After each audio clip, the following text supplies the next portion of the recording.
जय हिंद प्यारे साथियों। कैसे हो आप सब? बिल्कुल मस्त होंगे। यू विक्टर ज्ञान यूट्यूब चैनल पर आप सभी का बहुत बहुत स्वागत है। आज के इस वीडियो में हम बात करने वाले हैं एक बहुत ही महत्वपूर्ण, बहुत ही शानदार वाली जॉब है जिसका नाम है ACIO, इंटेलिजेंस ब्यूरो से ACIO assistant central investigation officer की भर्ती निकली हुई है। यदि आप इंटेलिजेंस ब्यूरो में ACIO assistant central intelligence officer बनना चाहते हो तो आज मैं आपको इस वीडियो में ACIO के बारे में संपूर्ण जानकारी देने वाला हूं। ACIO के जो नेगेटिव पॉइंट है उनको भी मैं यहाँ पर आपको बिल्कुल डिटेल से बताने वाला हूं और इसके जो पॉजिटिव पॉइंट है इनको भी मैं आपको बिल्कुल डिटेल से बताने वाला हूं।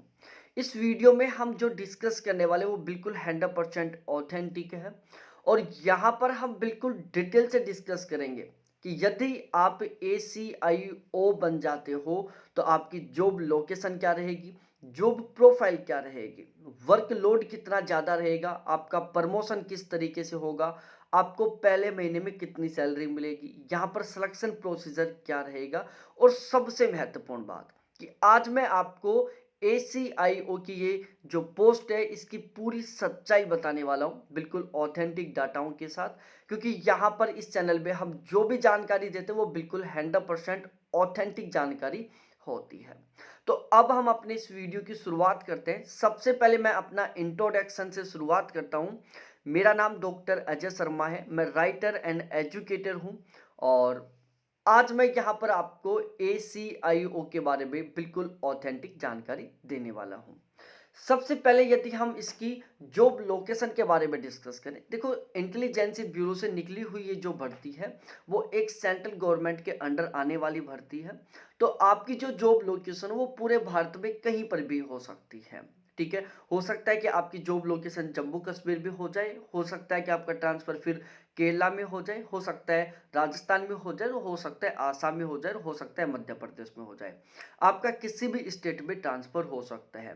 तो यदि आप घूमने के इच्छुक हैं, आप चाहते हो कि यार हमें एक ऐसी जॉब करने का मौका मिले जहां पर मेरे को अलग अलग जगह जाने का मौका मिले, तो आपके लिए एक बहुत ही सुनहरा मौका है। ठीक है, और यदि आप चाहते हो कि यार मेरे को एक ऐसी जॉब मिले जहां पर मैं केवल एक ऑफिस में बैठकर एक ही जगह काम करता रहूं और मेरी जो जॉब लोकेशन है वो मेरे घर के पास में रहे, तो ये आपके लिए एक बहुत अच्छी जॉब नहीं है। ये उन कैंडिडेटों के लिए बहुत ही सुनहरा मौका है जो घूमना फिरना पसंद करते हैं, जो अलग अलग जगह जाना पसंद करते हैं, जो नई नई जगह जाना पसंद करते हैं, उनके लिए एक बहुत ही सुनहरा मौका है।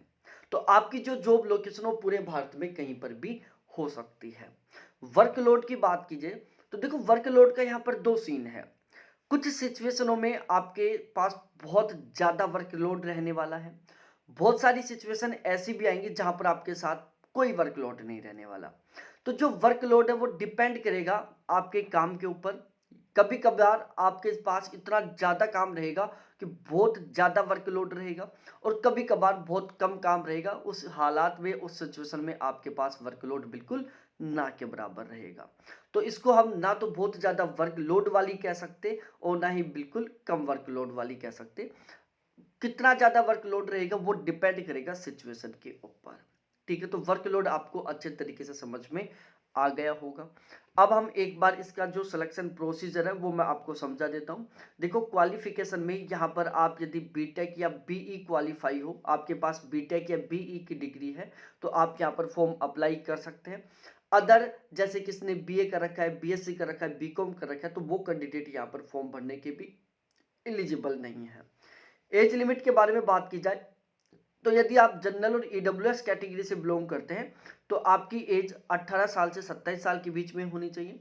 ओबीसी वाले कैंडिडेटों को यहाँ पर 3 साल की छूट दी गई है और SC ST और SC ST के कैंडिडेटों को यहाँ पर 5 साल की छूट दी गई है। उसके बाद में हम यहाँ पर एग्जामिनेशन के बारे में बात करें तो यहाँ पर आपका जो सिलेक्शन प्रोसीजर वो दो स्टेपों से होकर गुजरेगा, जिसमें सबसे पहले आपका रिटन एग्जामिनेशन होगा, उसके बाद में आपका यहाँ पर इंटरव्यू होगा। ठीक है। आपका जो इंटरव्यू है वो हिंदी में भी हो सकता है, इंग्लिश में भी हो सकता है। वो डिपेंड करेगा कि आप कौन सी लैंग्वेज में कंफर्ट हो। ऐसा नहीं है कि सभी का इंटरव्यू केवल हिंदी में होगा, और ऐसा भी नहीं है कि सभी का इंटरव्यू केवल इंग्लिश में होगा। वो डिपेंड करता है कि आप कौन सी लैंग्वेज में अपने आप को ज़्यादा कंफर्ट महसूस करते हो। ठीक है। तो ये इसका एक सिंपल सा सिलेक्शन प्रोसीजर था, जो आपको बिल्कुल अच्छे तरीके से समझ में आ गया होगा।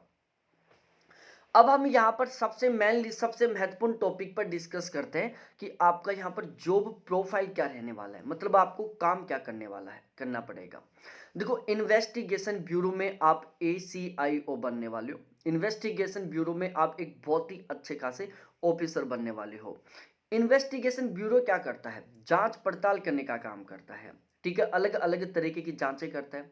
अब यहाँ पर किस तरीके की जांच है भाई? यहाँ पर आपको जांच करनी पड़ेगी जो अपराध है उनके संबंध में, ठीक है, जो आतंकवाद है उनके संबंध में, ठीक है, जो झगड़े वगैरह हो रहे हैं उनके संबंध में, ठीक है। तो सपोज दैट कहीं पर कोई आतंकवादी हमला हुआ, तो वहां पर आपको इन्वेस्टिगेशन करना होगा कि यहाँ पर ये जो आतंकवादी हमला हुआ है ये क्यों हुआ है, इसके पीछे क्या क्या कारण है, और इसके पीछे किसका हाथ हो सकता है।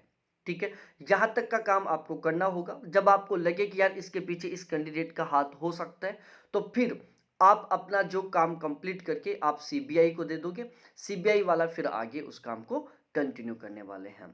ठीक है, कहीं पर यदि बम विस्फोट हो गया, तो वहां पर आपको जांच पड़ताल करनी होगी कि ये जो बम विस्फोट हुआ है ये किसने करवाया है और किस मकसद से करवाया है। ठीक है, जब आपको दोनों क्वेश्चनों का पता चल जाएगा कि यहाँ पर किसने करवाया, किस मकसद से करवाया, उसके बाद आप इस केस को सीबीआई को दे दोगे। फिर उसके बाद आगे का जो काम है वो सीबीआई करेगा। ठीक है, कहीं पर कोई किसी तरीके का झगड़ा हो गया या फिर किसी तरीके का कोई भी अपराध हो गया, तो उसका आप क्या करोगे? इन्वेस्टिगेशन करोगे। तो आपका जो ओवरऑल काम है वो जांच पड़ताल से रिलेटेड रहेगा। ठीक है, अब यहां पर देखो सबसे मेनली क्या है, कई बार आपको अपनी पहचान छुपा कर काम करना होगा। पहचान छुपा कर कैसे? देखो, सपोज दैट आप कोई इन्वेस्टिगेशन कर रहे हो, ठीक है, और आप इन्वेस्टिगेशन करने के लिए किसी एरिया में चले गए, तो वहां पर आपको हो सकता है कि अपनी पहचान छुपाना पड़े, आपको लोगों से छुपाना पड़े कि आप कौन हो। ठीक है, वहां पर आपको अपने आप को एक सामान्य आदमी बताना पड़ेगा कि भाई हम एक सामान्य इंसान हैं, आपकी तरह ही हैं। ठीक है, हम यहीं के हैं या आसपास के हैं। आपको अपनी पहचान छुपा कर काम करना होगा, ताकि आप जो क्रिमिनल है उसको बिल्कुल आसानी से पकड़ सको। ठीक है, आपको बहुत सारी कंडीशन में अपने आप को गुप्त रखकर काम करना होगा, छुप कर काम करना होगा आपको यहाँ पर। ठीक है, तो एक तरीके से ये जो जॉब है ना, ये एक ऐसी जॉब है जहां पर आपको अपनी पहचान छुपाकर छुप कर काम करना भी पड़ सकता है।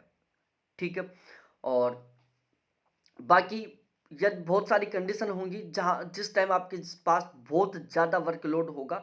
सपोज दैट कोई आतंकवादी हमला हुआ, ठीक है, वो राजस्थान में हो गया, और आपको पता चला कि जिन कैंडिडेटों ने ये हमला किया है वो कैंडिडेट फिलहाल में मध्य प्रदेश में है। तो आपको पूरी टीम के साथ मध्य प्रदेश जाना पड़ेगा। आपको तब तक वहां पर जांच पड़ताल करनी पड़ेगी जब तक कि वो कैंडिडेट आपके पकड़ में ना आ जाए। अब उसमें हो सकता है कि आपको 10 दिन का टाइम लग जाए, 15 दिन का टाइम लग जाए, हो सकता है 1 महीने का टाइम लग जाए। तो जब तक आप उन आतंकवादियों को पकड़ कर नहीं लेके आओगे, तब तक आपके पास कंप्लीटली वर्कलोड रहेगा। ठीक है, उस दौरान आपको किसी तरीके की कोई छुट्टियां नहीं मिलेंगी। ठीक है, उस दौरान हो सकता है कि आपको अपनी पहचान छुपा कर काम करना पड़े। ठीक है, ऐसे हालात में आपको हो सकता है कि आप अपने बिना घर वालों को बताए हुए भी ड्यूटी पर चले जाओ। ठीक है ना, बहुत सारी बार ऐसी भी सिचुएशन आएगी कि आप अपने घर वालों को भी नहीं बता पाओगे कि आप फिलहाल में कहां पर हो और आप क्या कर रहे हो। ठीक है ना, तो क्योंकि इन्वेस्टिगेशन कर रहे हो आप अपनी पहचान छुपा के रखोगे कि आप फिलहाल में कहां पर हो, क्या काम कर रहे हो, और ये पहचान छुपाने का काम हो सकता है कि आपको अपनी फैमिली मेंबर से भी करना पड़ जाए। ठीक है, बाकी वैसे एक बहुत ही शानदार जॉब है, यहाँ पर आपको बहुत कुछ सीखने को मिलेगा। अलग अलग तरीके के जो स्ट्रगल है उनका आपको सामना करना होगा, अलग अलग सिचुएशनों का आपको यहाँ पर सामना करने को मिलेगा। गवर्नमेंट के द्वारा आपको बहुत जबरदस्त तरीके की यहाँ पर फैसिलिटी प्रोवाइड करवाई जाएंगी। ठीक है, यहाँ तक कि यदि आप कोई इन्वेस्टिगेशन करोगे जिसमें गवर्नमेंट को लगता है कि यार ये जो इन्वेस्टिगेशन वो बहुत सीरियसली तरीके का है, तो उस दौरान आपको गवर्नमेंट के द्वारा ढेर सारी सुविधाएं प्रोवाइड करवाई जाएंगी। मतलब आपको जो सुविधा चाहिए ना, वो सभी की सभी सुविधाएं आपको गवर्नमेंट के द्वारा प्रोवाइड करवाई जाएंगी। ठीक है, तो ओवरऑल आप इसका जो जॉब प्रोफाइल है वो समझ चुके होंगे कि आपका जो मेनली काम है वो इन्वेस्टिगेशन का रहेगा, जांच पड़ताल करने का रहेगा। वो अपराधों से रिलेटेड भी हो सकता है, वो झगड़ों से रिलेटेड भी हो सकता है, वो किसी बम ब्लास्ट से भी रिलेटेड हो सकता है, या किसी नक्सली हमले से रिलेटेड भी हो सकता है। ठीक है, या किसी घटना से रिलेटेड भी हो सकता है। ठीक है, तो आपको ये बिल्कुल अच्छे तरीके से समझ में आ ही गया होगा। अब हम यहाँ पर डिस्कस करते हैं सैलरी के बारे में। भाई लोगों को बहुत ही शानदार वाली सैलरी मिलती है। जितनी खतरनाक ये जॉब है ना, उतनी ही खतरनाक यहाँ पर सैलरी मिलती है। ठीक है ना, जब मैं आपको सैलरी के बारे में बताऊंगा ना, तो भाई अभी आपको डर लग रहा होगा कुछ कुछ लोगों को कि यार ये कितनी खतरनाक जॉब है, लेकिन जब मैं सैलरी के बारे में बताऊंगा ना, तो ऑटोमेटिकली आपका इंटरेस्ट आ जाएगा कि यार जॉब तो खतरनाक है, चैलेंज वाली है, लेकिन सैलरी भी बहुत ही खतरनाक मिलती है। और भाई लोगों, अभी तक चैनल को सब्सक्राइब नहीं किया आपने, तो प्लीज एक बार चैनल को जरूर सब्सक्राइब करो, वीडियो को लाइक करो, अपने सभी दोस्तों के साथ शेयर करो। आप चाहते हो कि मैं इसी तरीके से किसी दूसरे टॉपिक पर वीडियो बनाऊं, तो आप जरूर कमेंट सेक्शन में कमेंट करके बताओ, हम उसके ऊपर आपको जरूर वीडियो प्रोवाइड करवाएंगे। तो अब हम शुरुआत करते हैं इसकी सैलरी के बारे में। सबसे पहले मैं आपको बेसिक जानकारी दे देता हूँ। देखो, इनका जो ग्रेड पे है वो 4600 होता है, लेवल 7 में आता है। बेसिक पे 44,900 रुपए से शुरू होकर 1,42,000 रुपए तक होता है। तो जब आप इन्वेस्टिगेशन ऑफिसर बनोगे, ठीक है, ACIO बनोगे, तो उस टाइम आपका जो स्टार्टिंग का बेसिक पे है वो रहने वाला है प्यारे साथियों 44,900 रुपए। ठीक है, अब उसके बाद हम DNS अलाउंस महंगाई भत्ते के बारे में डिस्कस करें। देखो, फिलहाल में जो महंगाई भत्ता है वो 46% है सेंट्रल गवर्नमेंट के अकॉर्डिंग, लेकिन आपकी जब तक ज्वाइनिंग होगी तब तक आपका जो डी है वो बढ़कर 50% तक हो जाएगा। ठीक है, क्योंकि जो डी है वो साल में 2 बार बढ़ता है, एक बार जनवरी में, दूसरी बार जून जुलाई में। एवरेज लेकर 5 से 8% के बीच में डीए बढ़ता है। हमने 50% के अकॉर्डिंग डीए कैलकुलेट किया, तो 22,450 रुपये आपका डीए बन जाता है। एचआरए के 3 स्लॉट होते हैं, 9%, 18%, 27%। आपको 9% एचआरए कभी नहीं मिलेगा, आपको या तो 18% एचआरए मिलेगा या 27% एचआरए मिलेगा। ज्यादातर कंडीशन होंगी जिसमें आपको 27% या 27% के अकॉर्डिंग एचआरए मिलेगा।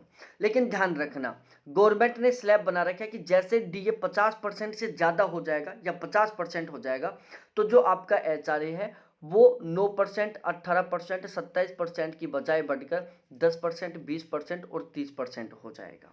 ठीक है, यदि आप जयपुर की टॉप सिटियों में काम करते हो तो वहां पर आपको 30% एचआरए मिलेगा। ठीक है, आपको 10% एचआरए कभी नहीं मिलेगा। और यदि आप बाकी किसी भी सिटी में काम करते हो तो आपको 20% एचआरए मिलेगा। ठीक है, ज्यादातर कंडीशन में ज्यादातर लोगों को यहाँ पर 30% एचआरए ही मिलने वाला है। ठीक है, तो 30% के अकॉर्डिंग यदि मैं कैलकुलेट करता हूं तो 13,470 रुपए आपका एचआरए का बन जाएगा। टीपीटी जो ट्रांसपोर्टेशन अलाउंस है उसके आपको 5400 रुपए मिलेंगे। SSA एक अलाउंस होता है जो बेसिक पे का 20% होता है। कितना होता है? 20% होता है, तो ये बन जाता है आपका 8,980 रुपए। ठीक है, इतना आपको अच्छे तरीके समझ में आ गया होगा। अब देखो, यहाँ पर आपको 1 महीने की एक्स्ट्रा सैलरी मिलेगी। टोटल 12 महीने होते हैं, आपको यहाँ पर टोटल 13 महीने की सैलरी मिलेगी। अब ये जो 13 महीने की सैलरी ना, वो आपको क्या मिलेगा? केवल बेसिक पे और डीए ही मिलेगा। ठीक है ना, केवल ये 2 चीजें मिलेंगी आपको, केवल बेसिक पे और डीए मिलेगा। आपका बेसिक पे डीए कितना हो रहा है? 67,350 हो रहा है। इसमें यदि हम 12 का भाग देते हैं तो आपका 1 महीने का कितना आया? तो 1 महीने का आपका है 5,612 रुपए। ठीक है ना भाई, आपको 1 महीना एक्स्ट्रा सैलरी मिलेगी। ठीक है, तो आपको टोटल कितनी सैलरी मिलेगी एक्स्ट्रा में? 67,350 रुपए मिलेगी। कितनी मिलेगी? 67,350 रुपए मिलेगी। इसको हम महीने वाइज डिवाइड कर लेते हैं तो ये 5,612 रुपए हो जाते हैं। ठीक है ना, कितने हो जाते हैं? 5,612 हो जाते हैं। ये जो 67,350 रुपए ना, ये आपको या तो 2 बार में मिलेंगे या 3 बार में या 4 बार में। लेकिन हम सैलरी स्लिप को जान रहे हैं भाई, ये हमारे अकाउंट में आ रहा है ना, तो हमने क्या किया? इस 67,350 को महीने वाइज डिवाइड कर लिया। ठीक है, तो महीने का कितना बनता है? ये 5,612 रुपए बनता है। तो इस तरीके से ये आपकी ग्रोस सैलरी तैयार होती है, जिसमें आपको बेसिक पे डीए, एचआरए, टीपीटी, एसएस और 1 मंथ की आपको एक्स्ट्रा सैलरी मिलेगी। मतलब टोटल आपको 13 महीने की सैलरी मिलेगी। ठीक है, तो इन सभी को मिलाकर आपकी जो ग्रोस सैलरी है वो बन जाती है 1,08,12 रुपए। ठीक है। अब इसमें कुछ कटौतियाँ होंगी, जैसे सबसे पहले आपका एनपीएस कटेगा 6,735 रुपए का। अब ये एनपीएस क्या होता है, देखो मैं एक बार समझा देता हूँ। जिस दिन आपकी ज्वाइनिंग होगी उसी दिन गवर्नमेंट के द्वारा आपका एक एनपीएस अकाउंट खोला जाएगा। आपके बेसिक पे और डीए का 10% अमाउंट आपकी ग्रोस सैलरी में से काट कर आपके एनपीएस अकाउंट में ट्रांसफर कर दिया जाएगा। ठीक है। आपके बेसिक पे और डीए का 14% जितना अमाउंट गवर्नमेंट अपनी खुद की तरफ से महीने वाइज आपके इस एनपीएस अकाउंट में ट्रांसफर करेगी। तो ओवरऑल हर महीने आपके एनपीएस अकाउंट में कितना अमाउंट आएगा, 24%। 10% जो आपका कटा, 14% जो गवर्नमेंट ने आपको बिल्कुल एक्स्ट्रा में दिया। तो इस एनपीएस की वजह से आपकी जो सैलरी है वो 100% नहीं बल्कि 114% बनती है। सीजीएचएस के आपके टोटल 450 रुपए कटेंगे, तो इस तरीके से आपकी टोटल कटौती हो जाती है 7,185 रुपए, जो कि ठीक है। इसमें केवल 450 रुपए जो आपको नॉन रिफंडेबल है, बाकी जो 6,735 है तो भाई डबल से भी ज़्यादा होकर आपको वापस मिल जाएंगे। ये जो एनपीएस अकाउंट में जो आपके रुपए हैं, इन पर आपको ब्याज मिलना शुरू हो जाएगा जब आप रिटायरमेंट लेके आओगे, तो विद इंटरेस्ट आपको ये एक साथ बल्क पे मिल जाएंगे, जिसमें आप अपने सभी सपनों को पूरा कर सकोगे। इतना अच्छा खासा ये रिटायरमेंट के टाइम आपको मिलने वाला है। ठीक है। तो आपकी टोटल नेट सैलरी कितनी बनेगी पहले महीने की, जो आपके अकाउंट में ट्रांसफर होगी। तो प्यारे साथियों, आपकी पहले महीने की नेट सैलरी बनेगी 93,627 रुपए कम से कम, जो आपके पहले महीने अकाउंट में ट्रांसफर होगी। भाई लोगों, बहुत अच्छी खासी सैलरी है। आप यदि किसी दूसरी जॉब में लगते हो, जैसे पुलिस कांस्टेबल बनते हो, आप बाबूजी बनते हो, एलडीसी बनते हो, पटवारी बनते हो, ठीक है, तो भाई लोगों, ये जो 93,627 रुपए की सैलरी है ना, यहाँ तक पहुंचने में उन बेचारों को लगभग 10-15 साल लग जाते हैं। कम से कम 10-15 साल बाद में ये 93,000 तक पहुंचते हैं, और यहाँ पर आपकी शुरुआत ही 93,000 रुपए से हो रही है। तो कितना गजब का अमाउंट मिल रहा है, बहुत ही शानदार वाला अमाउंट मिल रहा है। यदि मैं आपकी टोटल पूरे साल की सैलरी की बात करूं ना, तो वो प्यारे साथियों 10 लाख से ज्यादा रहने वाली है। कितनी जाने वाली है, सॉरी, टोटल आपकी सैलरी मैं कैलकुलेट करूं तो देखो, टोटल सैलरी क्या भाई, आपकी नेट सैलरी कितनी हो गई, आपकी भाई नेट सैलरी कितनी है, नेट सैलरी 93,627 रुपए आपके अकाउंट में ट्रांसफर हो गए। भाई ये जो 6,735 रुपए, ये भी तो आपके ही है ना, बाद में मिलेंगे आपको, लेकिन है तो आपके। गवर्नमेंट ने आपको 14% दिया, मतलब 9,429 रुपए दिया, तो ये भी आपके ही हैं। ठीक है। तो ये भी आपके, ये भी आपके, और ये नेट सैलरी जो आपको मिली गई। तो यदि हम टोटल सभी को जोड़ें तो आपकी पहले महीने की टोटल सैलरी कितनी बन रही है, तो 1,09,791 रुपए बन रही है आपकी पहले महीने की टोटल सैलरी, जिसमें से 93,627 रुपए आपके अकाउंट में ट्रांसफर हो रहे हैं, और बाकी का ये जो अमाउंट है वो आपके एनपीएस अकाउंट में इकट्ठा हो गया, जो विद इंटरेस्ट आपको रिटायरमेंट के टाइम वापस मिल जाएगा। तो टोटल आपकी पहले महीने की सैलरी कितनी हो गई, 1,09,791 हो गई, जो कि बहुत ही गजब का अमाउंट है, बहुत ही शानदार वाला अमाउंट है प्यारे साथियों। अब इसके अलावा गवर्नमेंट के द्वारा आपको और बहुत सारी फैसिलिटी प्रोवाइड करवाई जाएंगी। देखो, यदि आप ऐसे इन्वेस्टिगेशन पर चले गए जहां पर गवर्नमेंट को लग रहा है कि यार ये बहुत ही सीरियस केस है, तो उस टाइम आपको खाना बनाने वाला भी मिलेगा स्पेशली तरीके से, आपके कपड़े धोने वाला भी मिलेगा आपको स्पेशली तरीके से। ठीक है ना, इतनी बेस्ट फैसिलिटी प्रोवाइड करवाई जाती है। बाकी नॉर्मली तरीके से आपको एक महीने की एक्स्ट्रा सैलरी मिलेगी। ठीक है। आपको एनुअली इंक्रीजमेंट मिलेगा, मतलब आपका जो बेसिक पे है वो हर साल 3% बढ़ेगा। डीए साल में 2 बार बढ़ेगा, एक बार एक जनवरी में, दूसरा जून जुलाई में। कितना बढ़ेगा ये डिपेंड करता है गवर्नमेंट के ऊपर, लेकिन एवरेज कुल मिलाकर 5% से लेकर 8% के बीच में आपका हर बार डीए बढ़ेगा। एचआरए बढ़ेगा, इसके लिए गवर्नमेंट ने अलग से स्लैब बना रखा है। तो ओवरऑल टोटली 3 तरीके से आपका क्या होगा, सैलरी में इंक्रीजमेंट होगा। और आप इतना तो समझ ही गए होंगे प्यारे साथियों कि यदि आपका बेसिक पे बढ़ेगा तो क्या क्या बढ़ जाएंगे। भाई आपका बेसिक पे बढ़ेगा तो आपका एसएसए बढ़ जाएगा, ठीक है, आपका एचआरए बढ़ जाएगा, आपका डीए बढ़ जाएगा। ठीक है। और जब आपका बेसिक पे और डीए दोनों बढ़ जाएंगे तो आपका ये जो एनपीएस का 14% अमाउंट है ना, ये भी बढ़ जाएगा। ठीक है। तो बहुत ही अच्छे खासे तरीके से आपकी सैलरी में इंक्रीजमेंट होने वाला है। आपको और आपकी पूरी फैमिली को बिल्कुल फ्री मेडिकल फैसिलिटी प्रोवाइड करवाई जाएंगी, चाहे कैसे भी बीमारी हो आपका फ्री इलाज किया जाएगा। इसके अलावा आपको चिल्ड्रन एजुकेशन अलाउंस मिलेगा। भाई आपके बच्चों की पढ़ाई का खर्चा वो भी गवर्नमेंट ही उठाएगी, ठीक है ना। बच्चों की पढ़ाई का खर्चा भी पूरा पूरा गवर्नमेंट के द्वारा ही उठाया जाएगा और गवर्नमेंट एकोमोडेशन प्रोवाइड करवाया जाएगा आपको, एलटीसी प्रोवाइड करवाया जाएगा आपको। तो इस तरीके से बहुत ही अच्छी खासी आपको सुविधाएं प्रोवाइड करवाई जाएंगी, ठीक है। तो ओवरऑल आपको इतनी सुविधाएं दे दी जाएंगी कि आप ये आपकी जो सैलरी है ना उसको बिल्कुल 100% बचा सकते हो, ठीक है। क्योंकि गवर्नमेंट के द्वारा आपको एचआर के अलावा एक मकान दिया जाएगा, ठीक है। खाना बनाने वाला दिया जाएगा, आपको पूरा खाना दिया जाएगा, ठीक है ना। वहां पर जो जो चीजें जरूरत पड़ेगी सारा सारा गवर्नमेंट के द्वारा भेजा जाएगा, बिजली का बिल भेजा जाएगा, 2 न्यूज़पेपर आपको दिए जाएंगे, ठीक है। आपको मोबाइल का रिचार्ज दिया जाएगा गवर्नमेंट के द्वारा। भाई और चाहिए ही क्या, इतनी अच्छी खासी सुविधाएं मिल रही हैं। वीडियो बहुत अच्छा लगा होगा, बहुत मोटिवेशन मिला होगा। तो भाई लोगों आज से जबरदस्त तरीके से लग जाओ जी जान लगाकर। एक ऐसी जॉब है जहां पर आपको हर एक दिन कुछ नया करने को मिलने वाला है, हर एक दिन आपको नया सीखने को मिलने वाला है, आप हर एक दिन एक नए चैलेंज के साथ लड़ने वाले हो और बहुत ही गजब की सैलरी मिलने वाली है।